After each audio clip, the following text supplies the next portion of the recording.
I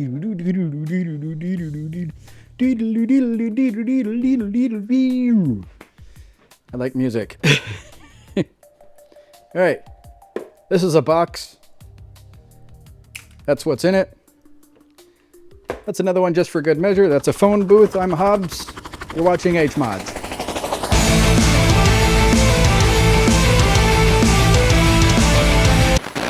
Hey everyone, I moved my merch store from that website that shall not be named that screwed my couple of orders up to Fourth Wall. Check this out. With all new stuff, well, I mean some of the old stuff which you liked, but now this new shirt, the 8-bit console retro shirt that resembles another thing that shall not be named because I don't want to get copy strike. Copy strike? What the hell? What the f***? So yeah, go check out the new stuff. It feels good. I'm wearing one right now and it feels great. So yeah, buy my shit. Welcome back. It's been a while. It has been a whole week. We don't need this in the shop anymore. I actually built this for it's a phone booth, and I'm going to be putting an LED in there. Anyway, that's not what we're talking about. I bet a lot of you are wondering when we're actually going to get to the case, and I can only tell you soon. There's two things I need to do, pretty much, and that's I wouldn't say it's been holding up the project, but it has been like, I keep thinking about it, and so finally, just today, Evie and I came up with what to do. So there's a couple ways to go about this. Here's the thing. I need to cut a bit. Here, let me get it. This is the issue. The idea is to have this as a stage. You all know this because you've been watching. So the idea is for this to be a stage. I want this to be flat. So I've been really sort of thinking about the idea, and I'm still coming to a consensus on it because this is an issue because of the top radiator. The top radiator needs some space, but it also comes down to about here.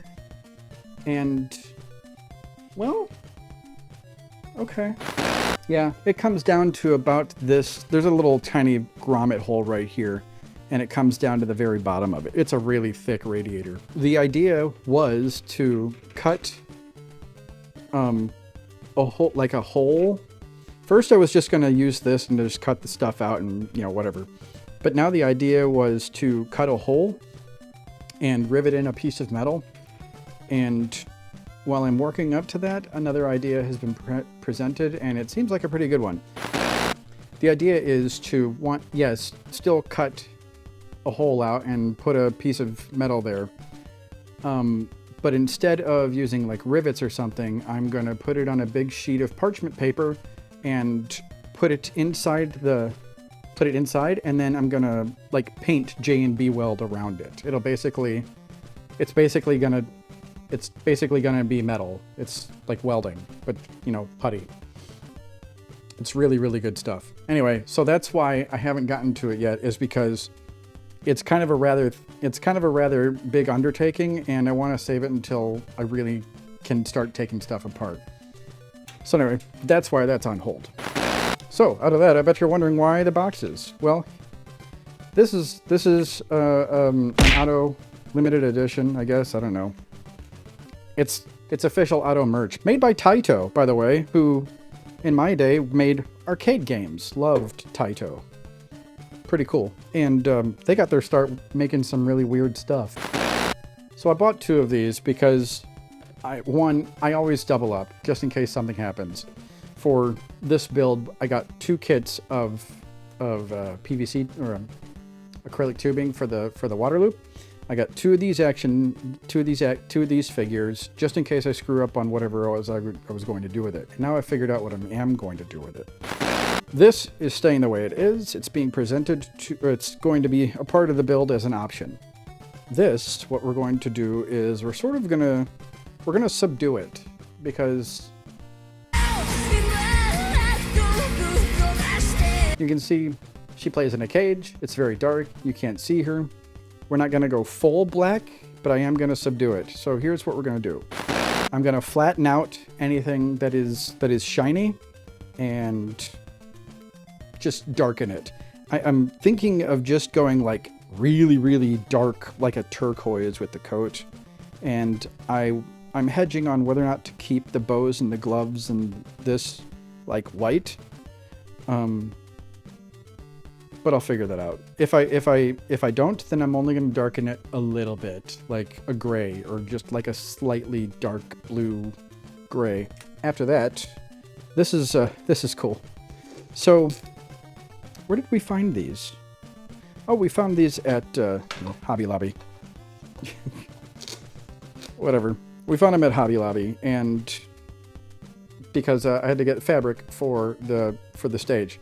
So these are just I don't know what they are. They're like somethings. They were sort of a glassy red rose something. It's not a doorknob. It doesn't look like a cabinet knob or anything because the post is really, really long, and it's like kind of a finished ornate wood, and I taped it so that I could paint this white, so that way we can paint blue on top of it. These are the new door handles. Put them in the back and just pop it out. I painted these with the iridescent white, and so once we're done with this, we're doing that. Fun stuff. That's it. Let's fucking go.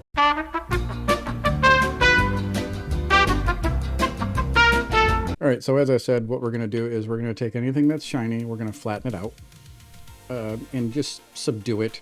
I used some of this for another project, and I actually like the color. It's flat enough, and I can also darken it a bit with this artist quality black stuff. I thought about using my Abaddon, but it's still a little bit shiny, and I want to really flatten this out. So at most, we'll be using some contrast colors, or maybe just some shades. They're a little shiny, but they'll break it up and allow a little bit of light to shine on, which is actually what we want.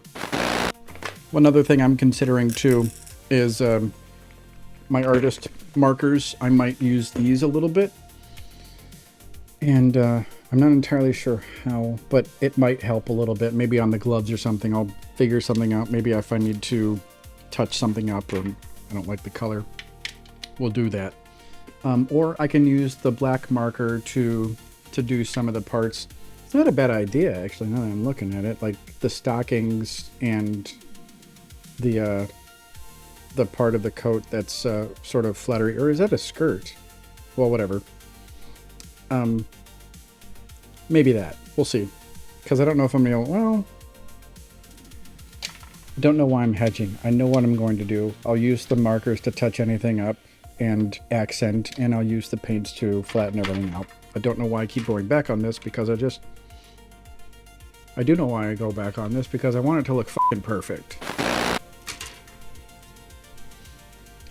You guys might also notice the really, really, really old army shirt. This is the one that I had in basic training, and your significant other probably has something that they love of yours that they can never, it smells like you. So this smells like me, and lately it hasn't been smelling so much like me.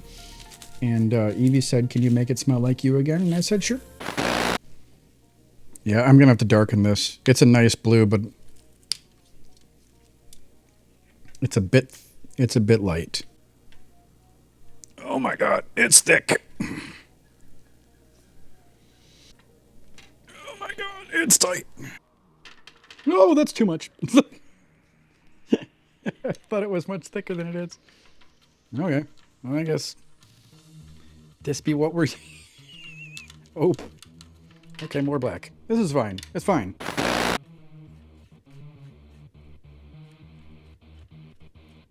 It's still really dark. More blue. Well, at least I'm going to have spares. That's better. That's getting there. And from that, I can actually add a tad bit of white. For this, I'm going to actually just start with black and add a little bit of green and then some white. So we'll get to this. For that, I'll get some like deep black, flatten this up, but we'll use this for the coat.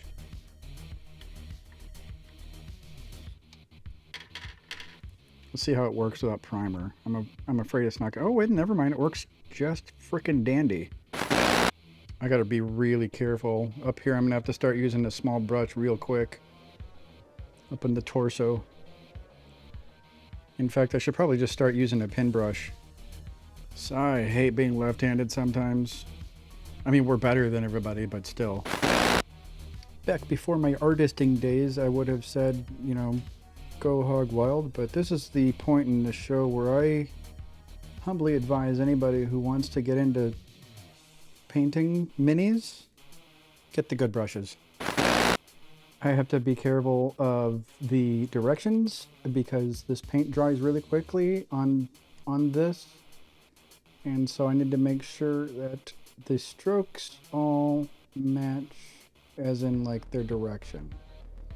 It's difficult because I'm trying to get underneath these bows here, and the bows, while they are suspended above the coat, it's a rather tight section of the, it's a rather tight space.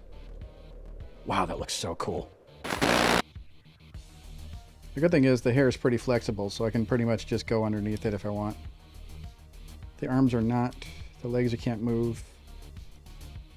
I swear, Otto, if you see this, I am not looking up your skirt.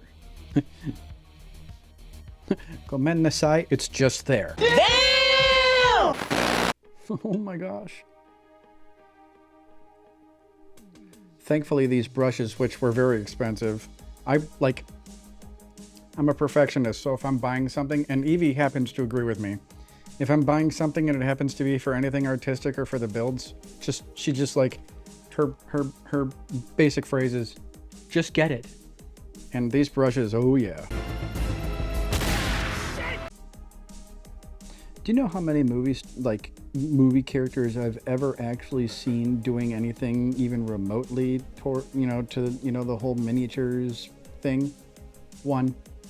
That's it, just one. And it was in a Jean Reno, or it was a Robert De Niro, Jean Reno, Kellen Skarsgård? Skarsgård. Anyway, Ronin. There's a scene in there where Jean Reno takes a wounded Robert De Niro to what was obviously like an operator in his former days. And he's sitting there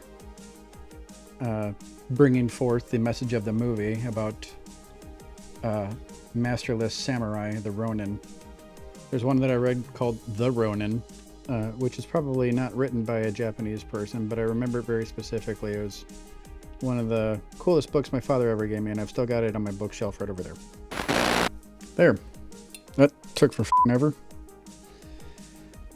All told, this probably took me about 45 minutes. No, because, yeah, close to an hour. Close to an hour. With one color. But that's, them's the breaks. Next we're going to move on to the black, which is the boots and the skirt. Okay, I can already tell this is going to be cool. So if you're wondering what I'm using, I'm using Citadel's Black Templar. And basically I'm just coating the skirt with it and allowing it to be semi-clear. So you can see the sort of, it's kind of got like a purplish hue to it. So it's still kind of there. Just slathering it on there. I like the word slather. It's quite descriptive, and also it sounds offensive. He slathered her. Which is, kind of what you do, ladies.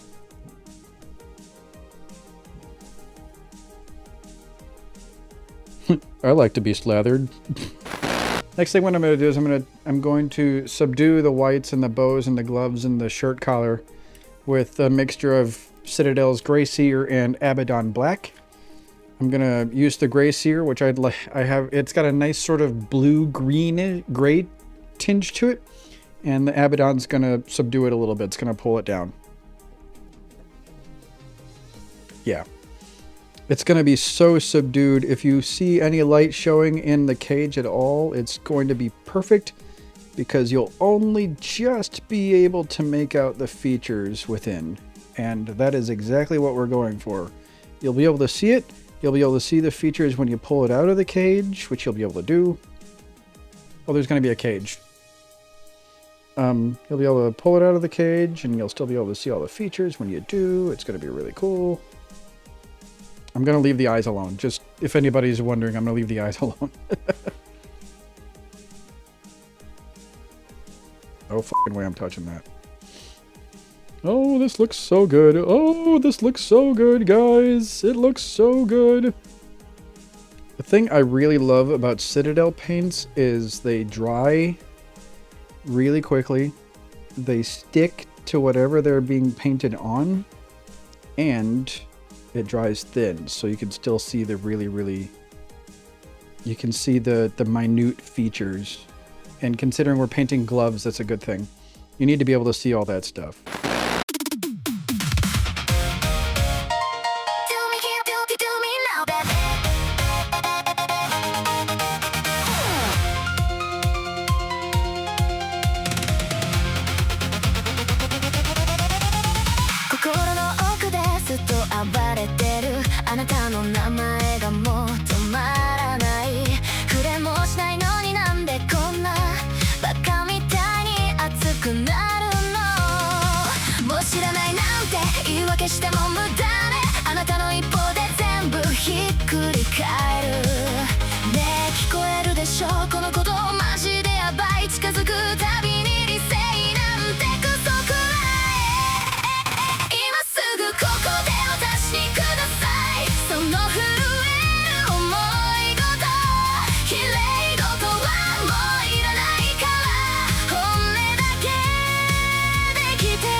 Oh, there's a piece of candy on the floor. All right, so the workshop's dirty. And that's because next week we are actually going to do some other stuff. And that's how that works. We end recording, we start This is boring. Now that you've watched me do that entire thing, I finished it on cam. There wasn't a whole lot left to do. And so it's done. And so when it actually goes into the computer is going to be the final fit and finish. So you guys will have to see it then. See you next week. Bye.